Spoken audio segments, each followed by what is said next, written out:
అవును అవును first Shekhar master జానిల్లూరి. అవును అవును సో నెక్స్ట్ అంటే జానీ మాస్టర్ తర్వాత వీళ్ళదే అన్నట్టుగా వస్తుంది. అది ఫస్ట్ విషయం. సెకండ్ విషయం వస్తే ఫస్ట్ లిరికి నువ్వు తండ్రిని తీసుకొచ్చి పెట్టు ఫస్ట్ అనేసి అది రెండో విషయం. మూడో విషయం ఇప్పుడు ఇందాక నువ్వు అన్నట్టు డాన్స్ షోలో టాలెంట్ చూపించమంటే నీ టాలెంట్ కామన్ చూపిస్తున్నావు అనేసి అంటున్నారు. సో ఈ మూడింటికి నువ్వు వాళ్ళకి ఇచ్చే సమాధానం ఏంటి? అదే అన్న ప్రతి ఒక్క యాక్చువల్ నా దగ్గర కామెంట్స్ ఉన్నాయి. నేను అందుకనే స్క్రీన్ షాట్స్ పెట్టుకొని వచ్చిన. నేను ఒక్కసారి నీకు ఫార్వర్డ్ చేస్తా అన్న ఇప్పుడే. ఒక్కసారి మీరు చూడండి ఒక్కొక్క కామెంట్ అసలు అబ్బా నాకు అనిపిస్తుంది మేబీ అక్క చెల్లెలు అమ్మ అక్క చెల్లెలు లేని వాళ్ళు ఇట్లాంటి కామెంట్స్ చేస్తారేమో నా ఫీలింగ్. ఫస్ట్ కామెంట్ చదువుతున్నాను అది. చదువు బ్రో నీకోటి తెలుసా, డి షోలో టాలెంట్ చూపమంటే అక్కడ కామం చూపిస్తుంది నీ జానమ్మ. ఇలాంటి అవకాశాలు మళ్ళీ మళ్ళీ రావు. సో టాలెంట్ చూపించి గెలవమను. ఇలా ఒళ్ళంతా పిసుక్కుంటూ పెదాలను కొరుక్కుంటూ చేస్తే కామమే కనబడుతుంది అనేసి మెసేజ్ పెట్టాడు. తను కామెంట్ చేశాడు. రామ్ పటేల్ అఫీషియల్ అట. Ram Patel official. So Ram Patel official నీతోనే మాట్లాడుతున్నా. సో ఈ కామెంట్ ఏదైతే చేసినావు కదా, అంటే మీరు చెప్పండి అన్న, ఎక్కడ అంటే మీరు కూడా జానకం చూస్తుంటారు, డీలో అక్కడెక్కడ చూస్తుంటారు కదా. ఇప్పుడు ఆమె ఏమన్నా ఒక అబ్బాయిని హక్ చేసుకొని చేసిందా మీరు చూసినంత వరకు? లేకుంటే బట్టలు ఇప్పుకొని చేసిందా? సారీ టు బి వల్గర్, కోపం వస్తుంది నాకు ఇట్లా. బట్టలు ఇప్పుకొని చేయలేదు. సో మొన్న ఒకసారి రీసెంట్ గా ఒక డోలే దిల్ జరా జరా ఒక సాంగ్ చేసింది. అందులో ఏ అబ్బాయితో కూడా ఒక బ్యాడ్ టచింగ్ లేకుండా ఓన్లీ అమ్మాయిని గుంపు ముందు పెట్టుకుని అబ్బాయిని బ్యాక్గ్రౌండ్ లో యూజ్ చేసుకుని ఆ సాంగ్ మీద చేసారు. సో ఇప్పుడు డోలే దిల్ జరా జరా సాంగ్ కి ఎట్లా చేయాలన్నా ఫోక్ ఎక్స్ప్రెషన్స్ ఇచ్చుకుంటూ చేయాలా? ఫోక్ ఎక్స్ప్రెషన్స్ ఇస్తేనేమో ప్రతి సాంగ్ లో ఫోకే కనిపిస్తుంది అని అంటారు.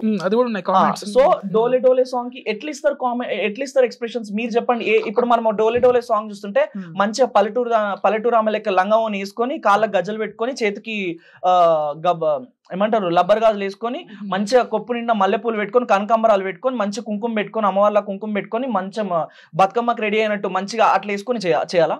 అక్కడ ఏం కోరుకుంటుందో అది చేయాల్సింది. ఇప్పుడు అక్కడ సిచ్యువేషన్ ఏముంది, అదే అక్కడ ఆ జోనర్ ఏముంది, ఆ జోనర్ సాంగ్ ఏంటి, దాన్ని మనం ఎలా ఎలివేట్ చేస్తాం. సో అలానే ఇప్పుడు అలా చేస్తే ఆ సాంగ్ వ్యూ అసలు చూడాలని కూడా అనిపించదు ఆ సాంగ్ కి, ఆ మ్యూజిక్ కి. సో సాంగ్ బట్టి ఆమె చేస్తుంది.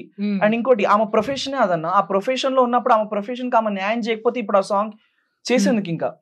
సో అది. అండ్ ఇంకోటి సాంగ్ ని చూడండి, సాంగ్ విధంగా చూడండి. ఇవన్నీ పక్కన పెడితే సాయి పల్లవి గారి గురించి మాట్లాడుకుంటా అంటే ఎవరి గురించి నేను నెగిటివ్ గా మాట్లాడట్లేదన్న, జస్ట్ ఎగ్జాంపుల్స్ మాట్లాడుతున్నా. అవుట్ ఆఫ్ కంట్రీ అనమాట. అవుట్ ఆఫ్ కంట్రీకి వెళ్ళినప్పుడు తను ఒక డాన్స్ చేయాల్సి వచ్చింది.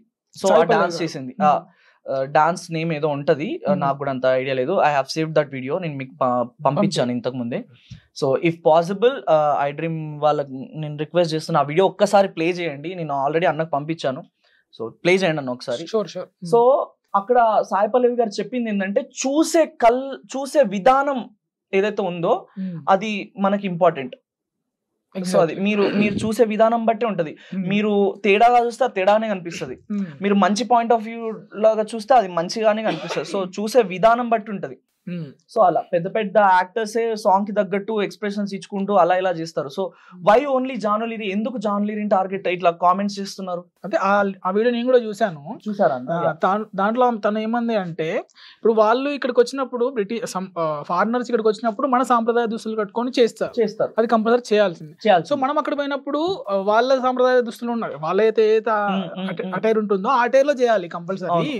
సో అది తప్పేం లేదని వాళ్ళ నాన్నగారితో పర్మిషన్ తీసుకున్నాక చేసింది. సో అక్కడ వాళ్ళు ఏం చేశారంటే, అక్కడ వాళ్ళ స్కిన్ చూడరు, ఎంతసేపు కూడా స్కిన్ చూడరు. ఇక్కడ మనకంటే స్కిన్ ఇది.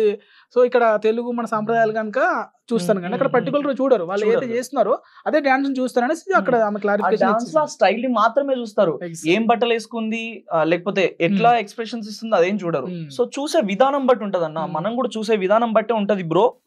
సో అది ఫస్ట్ మీరు చూసే విధానం మార్చుకోండి. ఎవరు ఎలా చేస్తున్నారు, ఏ సాంగ్ అది చేస్తున్నారు అని. ఇంకొక కామెంట్ వచ్చేసి, బ్రదర్ ఎన్ని చెప్పినా హస్బెండ్ ని వదిలి నువ్వు ఎంత ఎత్తుకు ఎదిగినా వేస్ట్. మలయాళ్ రణధీర్ అంట. మలయాళ్ రణధీర్. సో హస్బెండ్ లేకుండా నువ్వు ఎంత ఎత్తుకు ఎదిగినా వేస్ట్ అని అంటే, ఇప్పుడు హస్బెండ్ వదిలేస్తే ఏం చేయొద్దా?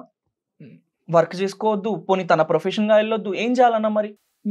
అండ్ ఇంకోటి, హస్బెండ్ వదిలేసిందంటే అది వాళ్ళ పర్సనల్ అన్నా, అది వాళ్ళ పర్సనల్. హస్బెండ్ వదిలేసి అంటే ఎంతమంది జానక గురించి పక్కన పెడితే పెద్ద పెద్ద యాక్టర్స్ డివోర్స్ అయి ఉన్నారన్న. వాళ్ళ గురించి ఎందుకు టాపిక్స్ దియరు, వీళ్ళు వాళ్ళ గురించి ఎందుకు మాట్లాడరు? Why only జానక? అంటే ఒక తెలంగాణ నుంచి వచ్చింది, ఒక పల్లెటూరు నుంచి వచ్చింది, ఒక ఇక్కడ నుంచి వచ్చింది, ఈమెను ఏం మాట్లాడినా ఓకే నడుస్తుంది అనే కదా. సో అది. అండ్ ఇంకోటి అదంతా పక్కన పెడితే అది వాళ్ళ పర్సనల్ లైఫ్ అన్న. ఆమె డివోర్స్ అయిందా లేదా, లేకుంటే పిల్లోడు ఉన్నాడా లేడా, హస్బెండ్ ఉన్నాడా లేదా, లేకుంటే ఫోక్ సాంగ్ చేస్తున్నా ఏం చేస్తున్నా, ఇట్స్ కంప్లీట్లీ హర్ పర్సనల్. మనం ఏం చూడాలి? ఎలా చేస్తున్నారు, సాంగ్ బాగుందా, సాంగ్ బాగాలేదా, పర్సనల్ ఎందుకు ఇంటర్ఫీర్ అవుతారన్న వీళ్ళు? నాకు తెలిసి కామెంట్ చూస్తే వీళ్ళకి అక్క చెల్లి అమ్మ ఎవ్వరు లేనోళ్ళు ఇట్లాంటి కామెంట్స్ చేస్తారు. అంటే ఇప్పుడు మీ ఇద్దరు గురించి ఉంది కామెంట్. ఆమె పెద్ద సావిత్రి, నువ్వు పెద్ద మెగాస్టార్, మరి మీరందరికీ లైఫ్ ఇస్తే మిమ్మల్ని వదిలిపోయారు, మరి ఎందుకురా అయ్యా సెల్ఫ్ డబ్బా, మీలాగా మాకు ఎవరు లేరు అని ఫేమస్ కాలే, అందరూ సొంత టాలెంట్ మీద వస్తున్నారు. మేము కూడా మా సొంత టాలెంట్ తోనే పైకి వచ్చినాం అన్న. జానమ్మ గాని నేను గాని నాలో టాలెంట్, ఆమెలో టాలెంట్ ఉంది కాబట్టి ఆమె బయటకు వచ్చింది, నాలో టాలెంట్ ఉంది కాబట్టి నేను బయటకు వచ్చిన. అండ్ టాలెంట్ ఉన్న వాళ్ళలో చాలా మంది పైకి వచ్చిన వాళ్ళు ఉన్నారు, చాలా మంది చాలా పెద్ద స్టేజ్కి వెళ్ళిన వాళ్ళు ఉన్నారు. అందులో మేమిద్దరం కంటే ఇట్లా ఇప్పుడు ఆమెలో ఒక టాలెంట్ ఉంది, నాలో ఒక టాలెంట్ ఉంది. సో ఒక్కొక్క టాలెంట్ చూసి ఒక్కొక్క ఆపర్చునిటీస్ వస్తుంటాయి.